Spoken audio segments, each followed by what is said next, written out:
Hello అందరికీ welcome back to Lavanya vlogs. Today video వచ్చేసి మా చిన్నోని వీడియో. మా మామయ్య అయితే కందికాయ అయితే కొడుతుండు. మా కందికాయ అయితే కోసి ఎండబెట్టినాం. తర్వాత కొట్టడానికి అయితే ఇట్లా పరదేసి దాని మధ్యలో చక్రం, మన కచ్చరం కుండ చక్రం వేసి మా మామయ్య అయితే కందిని కొడుతుండు. కొడుతుంటే వీడు కూడా నేను హెల్ప్ చేస్తా అని వచ్చిండు అందులోకి. కాకపోతే ఆ హెల్పింగ్ కాస్త ఆ పరదలో ఇసుక వేయడానికే సరిపోయింది.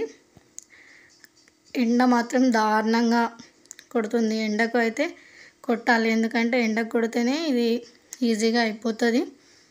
ఎందుకంటే ఎండి ఉంటుంది కాబట్టి ఎండకే కొట్టాలి. చూడండి, ఈ విధంగా అయితే కొడితే మనకు కంది మొత్తం కూడా అందులోనే పరదలే ఉంటుంది.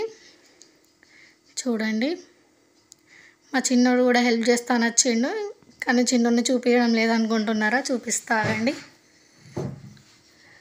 వస్తుండు మెల్లగా అందులోకి పోయి ఆడుకుంటా అని చూస్తుండు.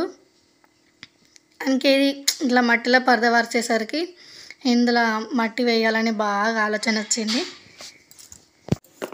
వీనికైతే మొత్తం మట్టి మీదనే ఇంట్రెస్ట్ అవుతుంది. లోపలికి వెళ్ళి తీసుకుంటే ఇందులో మట్టిలో అయితే వేస్తుండు. చూడండి, ఆ కుప్ప మొత్తం కొట్టాలి ఈరోజు.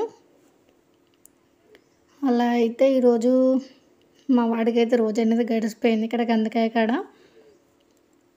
డైలీ ఏదోటి చేస్తూ ఉంటాడు మట్టితోటి. అది కాస్త ఈరోజు పరదల మట్టి పోయడానికి సరిపోయింది. చూడండి, మనకు కొడుతున్న కొద్దీ అక్కడ పరదలోనే పడిపోతుంది. చూడండి ఏం చేస్తుండో. మట్టిని ఎట్లా తీయాలా, ఎట్లా వేయాలా అని చూస్తుండు.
చూడండి, ఇక్కడైతే మట్టిని అయితే తీసి వేస్తుండు.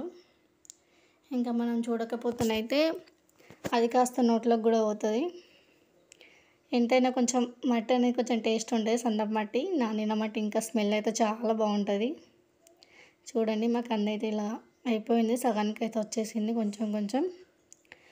మా వీడియో మీకు నచ్చినట్లయితే సబ్స్క్రైబ్ చేయండి, షేర్ చేయండి, లైక్ చేయండి. వీడియో మాత్రం ఖచ్చితంగా పూర్తిగా చూడండి. లైక్ అయితే చేయండి, ఎందుకంటే లైక్ చేస్తేనే కదా ఇంకా చాలామందికి మా వీడియో పోతుంది. చూడండి ఎంత హెల్ప్ చేస్తుండో వాళ్ళ తాతయ్యకు. ఆ హెల్పింగ్ కంటే ముందు చాలా విసిగిస్తుండు మాటలతోటి. ఎలా కొట్టాలో నేర్పిస్తుండు మా మామయ్య అయితే వానికి. మా వీడియో మీకు నచ్చితే సబ్స్క్రైబ్ చేయండి, లైక్ చేయండి.